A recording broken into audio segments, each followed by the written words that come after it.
Have you ever wondered what you can do to protect your brain now and prevent dementia or Alzheimer's later in life? In today's episode, you're going to learn practical strategies to keep your memory sharp, your cognition high, and your brain healthy without waiting until it's too late. My guest, Lindsey Byrne, is an expert in brain health and dementia/Alzheimer's prevention. And you guys, I'm so excited because before I pressed record, I asked her, who are the people you work with? And she said that usually people in their 50s who maybe have recently had a parent go through dementia or Alzheimer's, maybe people in their 60s who are starting to experience some symptoms, and then people in their 70s who are actually already diagnosed with dementia and Alzheimer's. She is literally working with these people to reverse symptoms and decrease their cognitive decline. So I'm super excited for this conversation. By the end of it, you're going to feel empowered with the knowledge and action steps that you can start implementing right away to protect your future self. Before we dive in, if you're listening on the Apple Podcast or on Spotify, make sure you hit that follow button. And if you're watching on YouTube, by all means, please hit like and subscribe down below.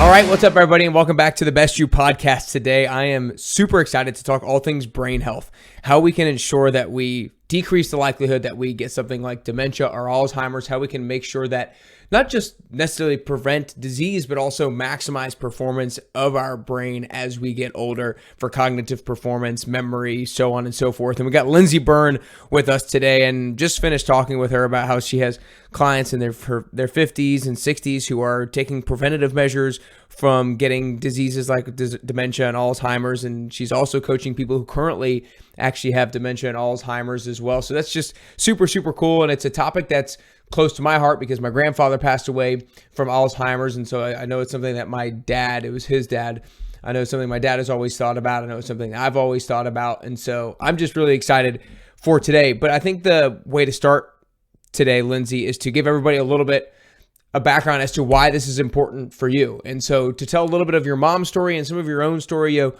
as a quick little overview, I know your mom basically started to experience maybe some symptoms of forgetfulness and cognitive decline, and then she took a MoCA test, which is the Montreal Cognitive Assessment Test, and scored a 20 out of a 30, which is low. And then she started to implement some changes, and then she had a fall and talk about where she is now. So I just wanted to give that brief little overview so you can kind of dive into a little bit of her story to lay the framework for today's conversation. Yes, thank you. Yeah, so yes, it did all start with my mum. We were moving mum and dad into a retirement village, and they had to do the MoCA test as part of their assessment to go into the retirement village. And 20 out of 30 is not so bad, but she'd actually fallen to 14 out of 30 by the time we got her on the Bredesen protocol. So just to backpedal a little bit, obviously we saw that she was declining. I originally thought there was nothing you could do, but then I just happened to meet somebody who was reversing his own symptoms of Alzheimer's, and he put me onto the Bredesen protocol. He sent me lots of clinical trials of different from different doctors and scientists as well, and he put me onto Dr. Bredesen's book, and also gave me a lot of video links. Yes, that one, exactly. And I just read them voraciously, cover to cover, as soon as they arrived, couldn't put them down. It was quite hard to get mum on the Bredesen protocol because, first of all, she is in absolute denial that there's anything wrong.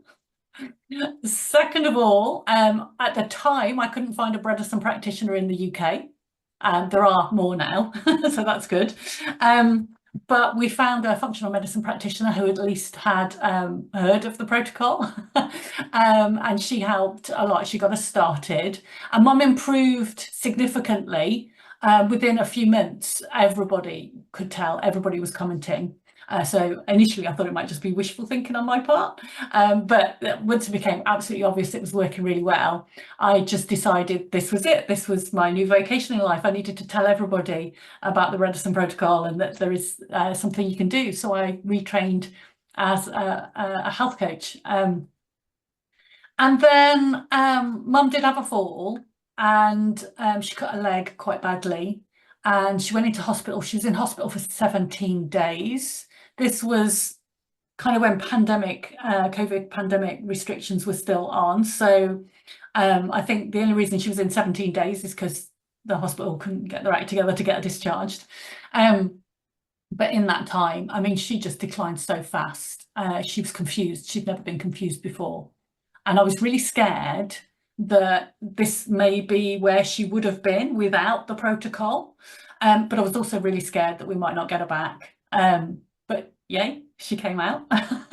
And she didn't come back to completely as good as she was before, but right up there, close, I would say.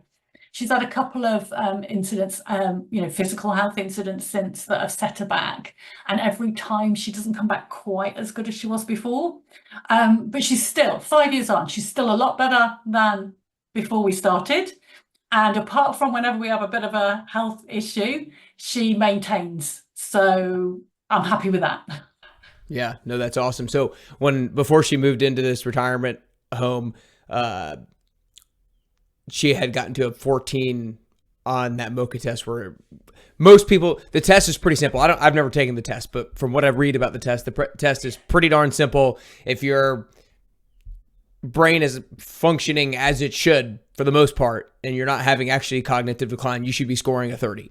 And it had gotten down to 14. Where has she been as of recently, if you don't mind me asking? So it's really hard to tell because the doctor's surgery won't share her results with me anymore. And I don't really know why that is. I pushed quite hard to talk to the doctor about what I was doing with her. So I don't know, they won't share the results, but I know she's better. So I think that's all I can really say. I mean, obviously, I just want to come back on this MOCA test idea, because you're right, it is a really blunt test. And so many of my clients notice the first little niggling things. They're getting a bit brain foggy, or they are forgetting things, or getting lost in the car, or what have you. They go to the doctor and they do that test and they score a perfect 30, because it is such a blunt test. You've got to be really struggling to not achieve a 30. Now I always do a much more detailed test online with my clients. So it's totally objective because it's online. It's not a doctor handling the test. The MOCA test, it's a little bit subjective. They would argue not, because everyone is trained. Yeah. But I have seen mum do the MOCA test back to back with a nurse and then a doctor and score differently. So Gotcha. it is a little bit subjective how you allocate the points, because you're allowed to prompt a bit and change the points based on that. So the assessment that you do with some of your clients, you said it's a little bit more objective. Is this something that's widely used by people, or is this something that you created? Or talk to me about that. I didn't create it at all. It's something used. It was developed by CNS Vital Signs, who do detailed tests, really detailed tests. They are paid for, and you can obviously buy those. But the one I do is still from CNS Vital Signs. It is free though, but it gives you a much more granular test. It's much harder than the MOCA test, so you get some warning signs much earlier on. And it gives you your scores compared to other people your age and gender. So you can see if you're average or better than average. I mean, obviously people want to be better than average, right? Yeah. And it's much more granular. It will give you an overall score, but also for memory, for processing speed, just how fast you can react, and also executive function, how well you follow complex instructions. So it's a lot more detailed test, and it gives us a bit more to work on. Say those three things again: executive processing, memory. So it was executive function, memory, and processing speed. Okay, gotcha. Is this something that you feel like people should do? Like, people do blood work very regularly as they go throughout their life. As a fitness trainer, there are specific metrics that I might be able to have people measure, whether it's body fat percentage or visceral fat from doing some sort of body composition test. And then strength, you see how much weight you might be able to lift or how many push-ups you can do. Is this kind of what that looks like for brain health? Like something that you can do routinely every year, every couple years, every 6 months? Yeah, I would definitely recommend it. So all my clients, as soon as they start with me, we do the test. And I always get them to do it on a good day when they're well rested, feeling quite sharp. So we've got a good baseline to start with. And I always do it at the 6 month mark. You can do it as often as you want because it's free. It's not the kind of thing that you can learn. So you're not gonna, get false improvements. But yeah, I would recommend everybody do it. I mean, as soon as you hit your 30s, never mind your Yeah. 40s, why not? Why not do it as an annual thing? And if you are a little bit concerned about your brain health, I would definitely do it 6 monthly. Yeah. And then that gives you time to make some changes to your lifestyle to see if you can get some improvements, and it gives it plenty of time to bed in. Yeah, for sure. Well, I turn 30 in a week from tomorrow, so it's about time for me to start taking it. No, this is great. I think it's just another thing, and oftentimes brain health can just seem subjective. You don't really know if your executive function is improving. You don't really know if your memory is improving, your processing speed, but this gives you some objective actual metrics that you can tell and track on a regular basis. So this is great. I think there was one other thing that I was going to ask about the test. It's escaping me at the moment. If I remember, I'll come back to it. But I want to transition. We're going to obviously talk about lifestyle, food, exercise, and things like that we can do in order to prevent Alzheimer's. But I really want to start talking about what the role genetics actually does play. I've heard different statistics, and it's probably hard to nail down a very specific number of. I've heard that 10% of dementia and Alzheimer's cases is solely dictated by genetics, and 90% is oftentimes influenced by lifestyle. And I know that a couple of the main things from a genetics perspective is the gene that's the ApoE gene. And in particular, if you have one SNP of ApoE4 or two of them, that very much increases the likelihood that you might get it. I luckily have done a genetic test. I have ApoE3, two ApoE3s, which is, I guess, the most common. And then a second one that I've heard about from a genetic thing that might increase your risk is the MTHFR gene, because it prevents you from metabolizing B vitamins properly, which leads to homocysteine buildup. And I actually found out that I had a mutation in the MTHFR gene about a year ago, and therefore I've been taking a B vitamin supplement to help lower my homocysteine levels. I guess first off, riff a little bit on the role that genetics does play, expanding maybe on what I just shared, and then any other things that maybe I am not aware of at the moment. Yeah, absolutely. So you're right, it is genetic, but it also is not genetic.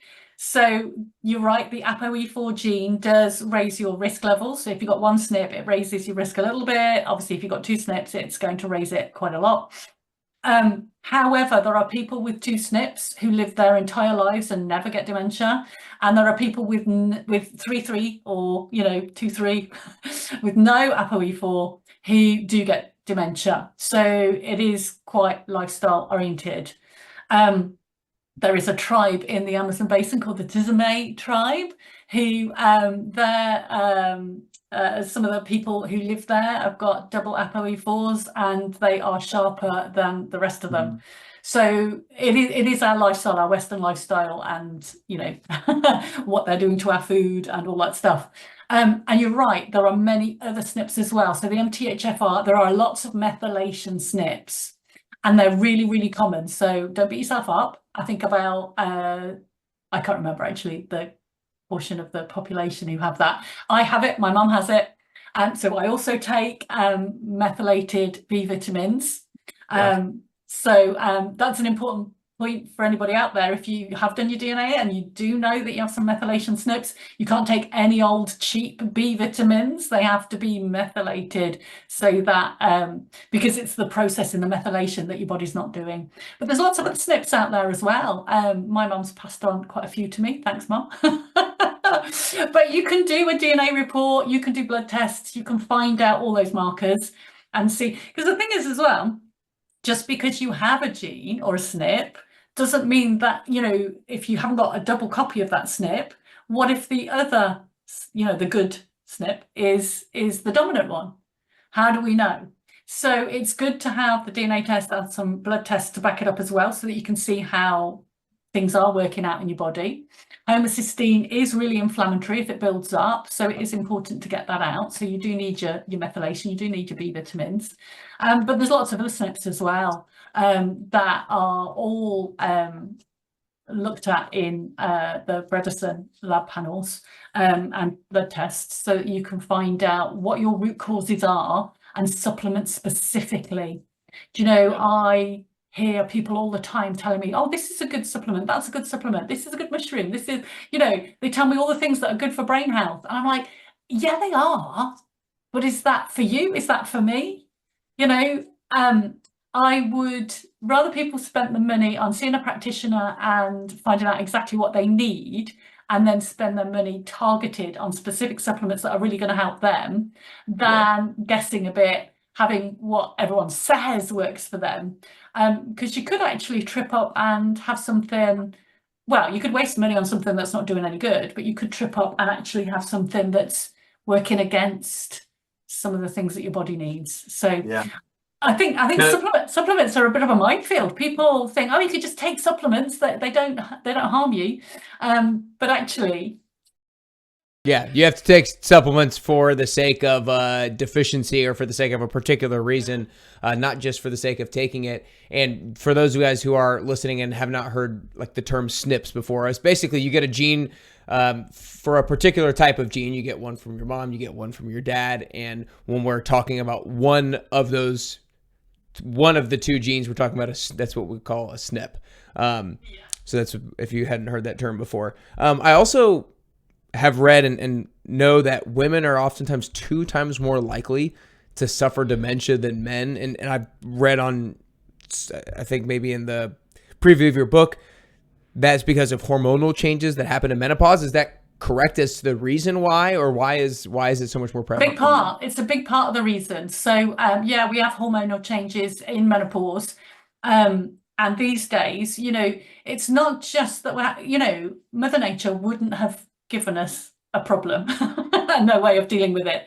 So yes, I know we talk a lot more about menopause now, and we may think that it's just more prevalent. We notice more because we're talking more about it. But I genuinely believe people's symptoms are much worse these days, because it's not just about the hormones, it's about all of our lifestyle stuff as well.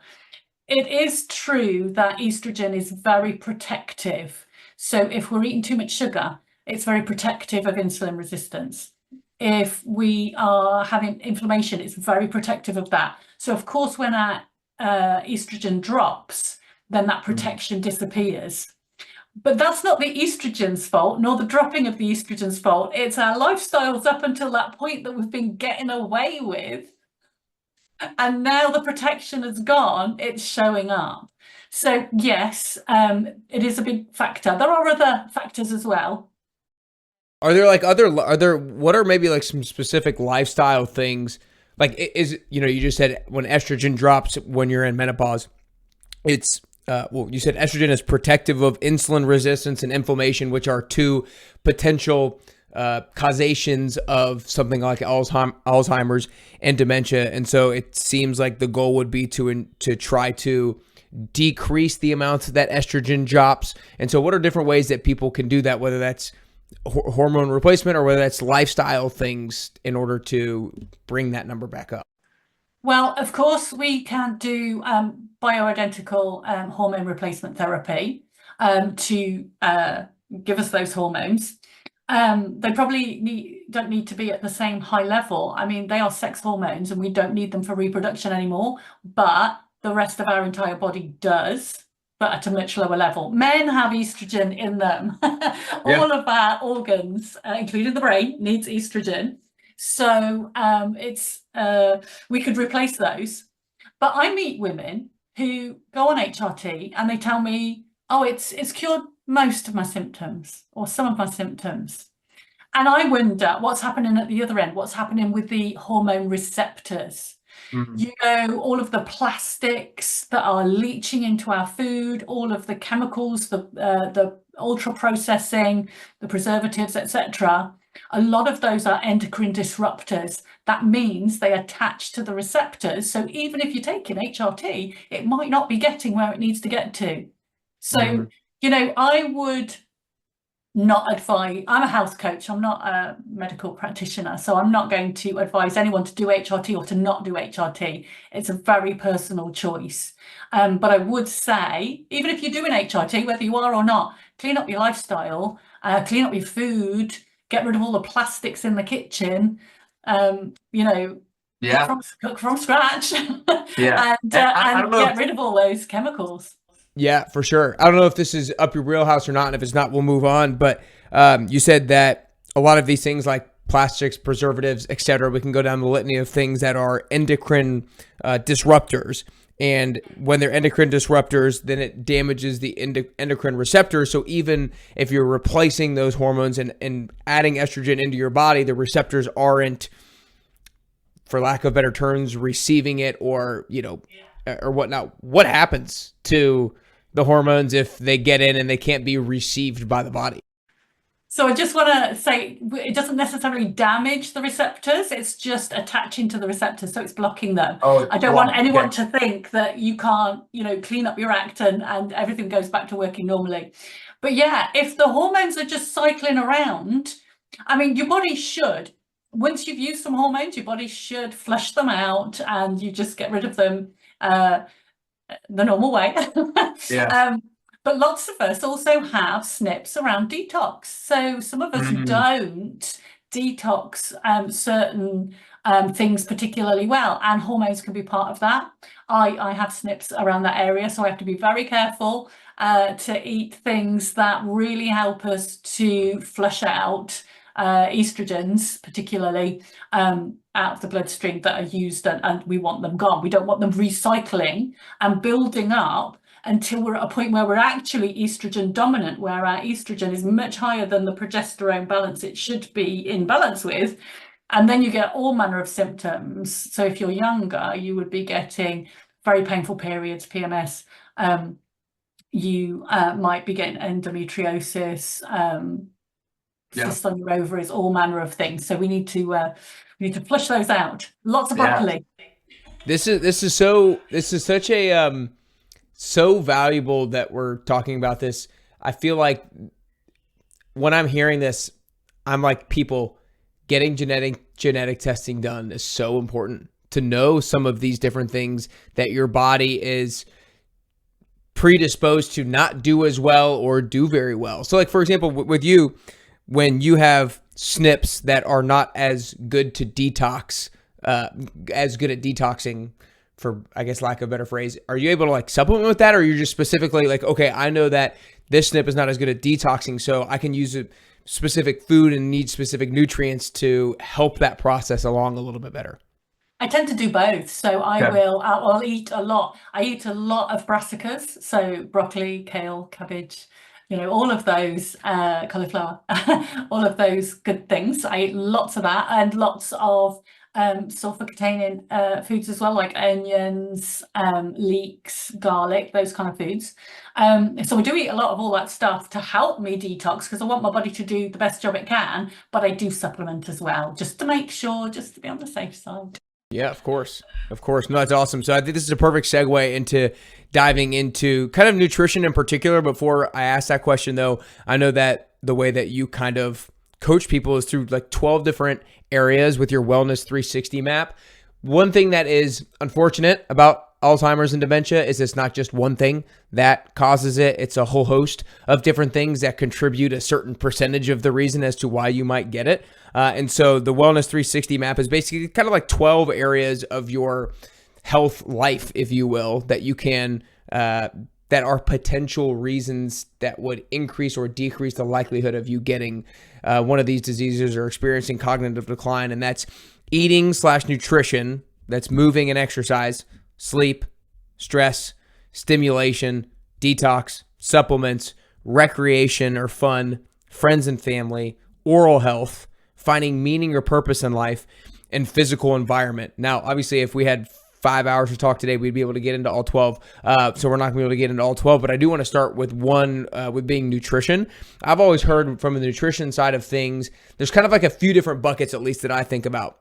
with regards to what I might be able to eat in order to decrease the likelihood that I have cognitive decline. The first is the topic of omega-3s. The second is foods that are good for heart health in general. And the third is basically just specific nutrients that have been linked to improved brain health. So that's how I've always thought about it. Talk to us as the health coach on brain health. How do you think about what we eat with regards to optimizing our brain as we get older? Yeah, you're absolutely right. So the omega-3s are really important. They are essential fatty acids. Essential means your body can't make them. So we need to eat oily fish or take supplements if you really can't bring yourself to do that. But you're right. We need a vast range of nutrients. So if you can eat a big range of different coloured vegetables every day, and try and mix it up as much as possible. It's no good eating the same 6 things, one yellow thing, one white thing, one orange thing, one red thing, one blue, black or purple thing, one green thing. You need to mix it up as much as possible to get all the nutrients that help your body do what it wants to do to heal you.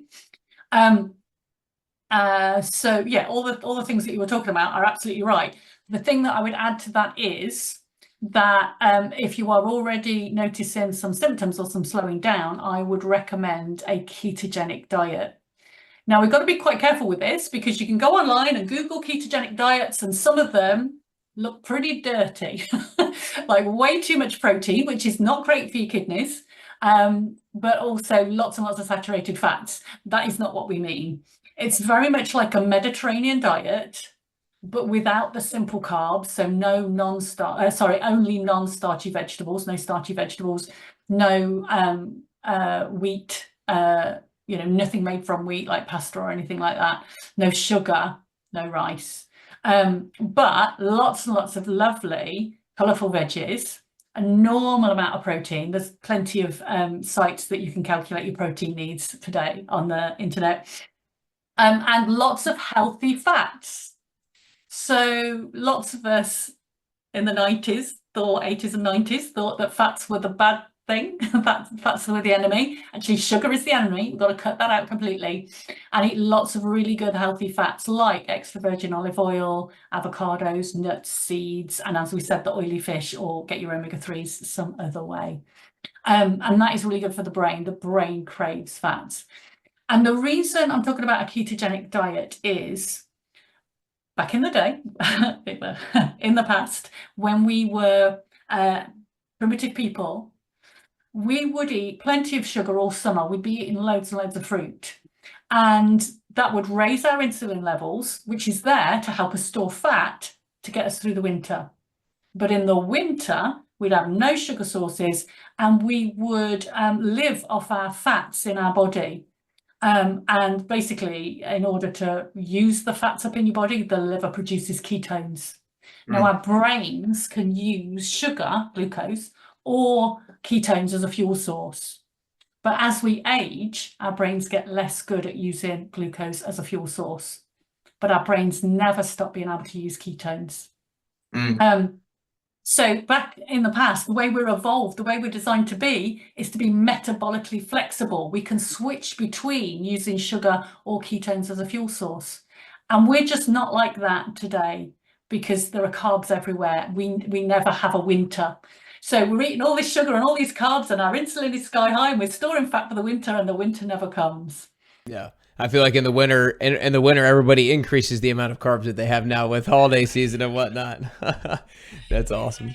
That's awesome. Yeah, I think, like you said, omega-3s and eating an array of colorful vegetables for sure. And then potentially if you're kind of a little bit later stage in the game and starting to experiencing symptoms, then maybe following something that looks closer like a keto diet and really being more and more strict or completely strict and cutting out sugars and whatnot. Great. Exercise. I'm a fitness trainer. Obviously, I love exercise, but I've also heard more and more. I know I've recently watched on a podcast episode Dr. Peter Attia say that of all the studies that he's looked at and whatnot with regards to brain health and cognitive decline, he feels like exercise or just movement in general might be the number one thing that anybody can do as a modifiable factor to decrease the likelihood of cognitive decline. I think about your mom when she was in hospital for 17 days. Obviously, she probably wasn't eating like she should have been eating. She probably wasn't having any kind of stimulation and some of those other areas that you had discussed, but she was also probably laying in a hospital bed and not moving at all. And so talk to us about the importance of movement in general or exercise as it pertains to maintaining proper brain health as we get older. Movement is so important. Our brains need nutrients, they need oxygen, they need hormones. And if you're going to get those things to the brain, you've got to get things moving. So our vascular health is really important. The more aerobic exercise you do, the more everything is moving around and your brain is getting what it needs. But then strength exercise is really important as well. There are lots of correlations between muscle mass and cognitive function. So, we need to keep our muscle strength high. And as we age, the less we do, if we lose our muscle tone, obviously that's affecting our brain anyway, but also you're more likely to fall. And if you fall, you're laid up for a bit, you're not moving at all very bad. Also flexibility. So all areas of fitness are really important because we need to be flexible. Otherwise we will again fall and then we're in a mess. So yeah, absolutely. Exercise is so important. And lots of your listeners will be gym bunnies and they'll love that kind of stuff, but maybe one or two not so keen on the gym. It doesn't have to be the gym. You do the things that you would really enjoy. There are things that you can do that are exercise that are also good for cognitive exercise as well. So if you do some movement that involves thinking, like a dance class, if you are learning the steps, you're moving anyway. And there's lots of research to show that if you move when you're learning, you're more likely to retain it. It's bizarre, but hey. So if you're doing a dance class, for example, you're learning the steps. You're also trying to fit in time to the music. You're also watching your partner for cues of where to move. That's a lot of work that your brain is having to do as well as the exercise. So anything that you can do that involves a bit of thought as well, or is a little bit complicated, or requires you to learn some steps or whatever it may be, that is great exercise. Yeah, no doubt about it. And not only is it great exercise, but it kind of goes into the bucket of stimulation that you talked about, of learning something new and challenging yourself. And about a year ago, I think I interviewed a guy named Dr. Tommy Wood, who's also an expert in the brain health sector. And one of the big buckets that he talks about is cognitive challenge, is really challenging yourself and doing things like dancing or learning a new language or learning an instrument or playing a sport that is reactive is really good for the brain as well, and really shows good positive benefits as we get older. I think the way that I want to finish today, Lindsey, is I was curious in the beginning before we started recording about asking you the age of some of your typical clients, and you told me 50s, 60s, 70s and whatnot, because oftentimes, which is unfortunate, we're not very good at taking precautionary measures until we start to experience some sort of pain, if you will, or the downside effects or some symptoms. And a lot of people who you're coaching in their maybe 50s or 60s, they've experienced their parents having dementia or Alzheimer's, and they see what it does to them, and that's the motivation they need. Like, I'm going to start doing things.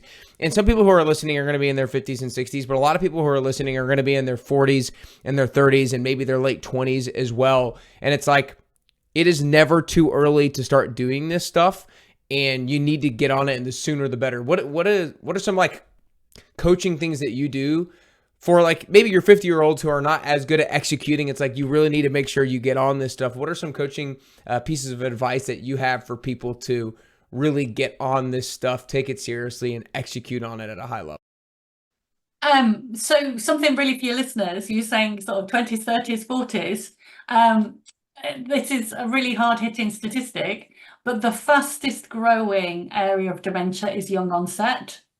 So below the age of 60. There are people in their 50s or 40s even noticing some changes in cognitive health. And it is a fact that you can find the markers in blood for dementia up to 30 years before symptoms show. So what you're doing right now is having an effect for the future. So if you're in your 20s and you're eating McDonald's every day, are we going to get shut down because I've just slacked off McDonald's? But if you're eating, fast food every day, that is going to have an impact within 30 years. Now, if you're in your 20s and you think, oh my God, this could happen to me in my 50s, I could start noticing some changes in my 50s. I hope that would be enough motivation to get people changing. But to actually answer the question you asked me, most of my clients are pretty motivated, either because their parents have had dementia and they want to prevent, or they've started noticing some symptoms themselves. So they are pretty motivated. But motivation is pretty variable. Some days you're motivated and some days you just want some cake. So I think this is where the health coach really comes in, because we help you to look at what is your long-term motivation. Where do you want to be in your 70s? Personally, I want to be skiing on my 75th birthday. So where do you want to be? What do you want to be able to do? And then we can attach every action we choose to take to that goal to work out how does that get us closer to our goal. And then we help people really find the simple things, the simple workarounds, the things to help fit all these things into your current lifestyle. I mean, I would say to the people listening to this podcast, I'm guessing many of them are very fit and they're probably doing it because they really enjoy it. But of course, it is helping their heart health and everything else, and it is helping their brain health as well. Well, the brain is just another part of the body. So how about giving your brain a workout, challenging it every day with learning some new things, and giving it the right nutrients and all that good stuff as well. Just the same way that you would do with your body. I imagine there may have been a time when some of the people listening to this podcast weren't into fitness and they had to make that change, and now they enjoy it. So it's transferring those skills to adapt to change and to implement change to this new area of cognitive health that we're looking at. Sweet. I love it. Before I ask the last question real quick, I wanted to bring up your book that'll be coming out in June. Is that correct? Oh, it's already out. It was June last year. Sorry. Her book is called What Did I Come In Here For Again? How I Improved My Brain Health and Memory with the Bredesen Protocol. So I'm going to have links to that in the show notes. What did I come in here for again? Because so many of us, I do that. I mean, hopefully I would still hit a 30 on the mocha test, but I go into the fridge sometimes being like, why did I open this fridge before? Or why did I come into this room before? And so all of us have had that experience for sure. And we want to make sure that we don't have more and more of those experiences as we get older. So you can grab the book. You can also go to our website, thecognitivehealthcoach.co.uk. We'll have that in the show notes as well. Any other good place where people should go learn more about the things that you teach? So I have a free Facebook group that you can join as well. Lots of tips and videos and recipes in there. And that's called Bredesen Support UK. But there are non-UK members, so it's fine. And you know what I'm going to do? I'm going to send you the link as well to do the free cognitive test. And I'm going to challenge all your listeners to do the cognitive test. It takes about 20 minutes. So make sure you're feeling fresh, you're well rested, you're feeling sharp, and you've got 20 minutes where you can be not disturbed, and just check out, see how you're doing. Yeah, that's great. I love it. I'll make sure to have that linked up for sure.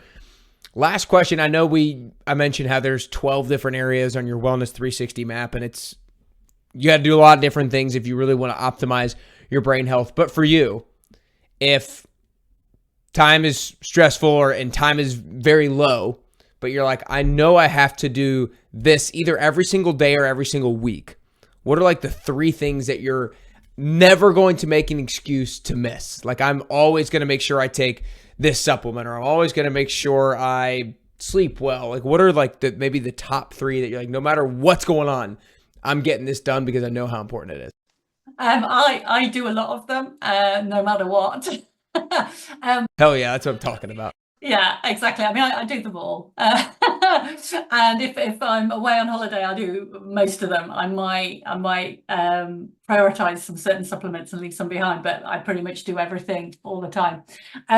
For your listeners, what I would say is First of all, cut out the ultra-processed foods. There's an app called the Yuka app, Y-U-K-A, that you can use to scan food products, but also personal care products to see if there's any nasties in there. And the great thing about it is, if there are nasties in the product you're scanning, if you scroll down, it will give you recommendations for better products in the same category. So cut out all the nasties. You won't believe what they put in toothpaste, some brands of toothpaste. I mean, carcinogenic ingredients. You don't want that. So I would say for your listeners, number one, do that. Number two, start cutting down on sugar now. If you're having any sugar, start cutting down on sugar now. And I wouldn't replace it with artificial sweeteners to get rid of that. They're just as bad or even worse. So I just start cutting down and do it very, very slowly. Just cut down a little bit at a time so that you hardly notice. And before you know it, you can be sugar free and feeling great. And then what else would I say? I would say challenge your brain every day. Just do something different every day just to keep your brain in tip-top condition. I love it. Well, those are great.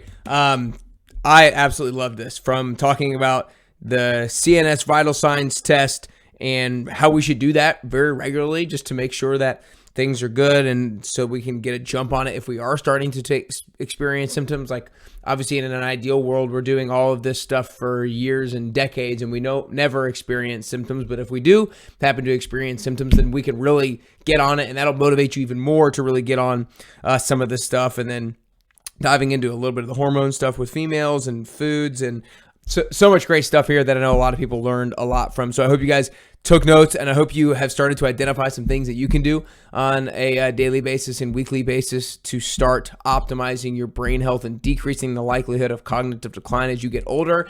And if you're in your 20s, 30s, and 40s, it's not too early. Get started.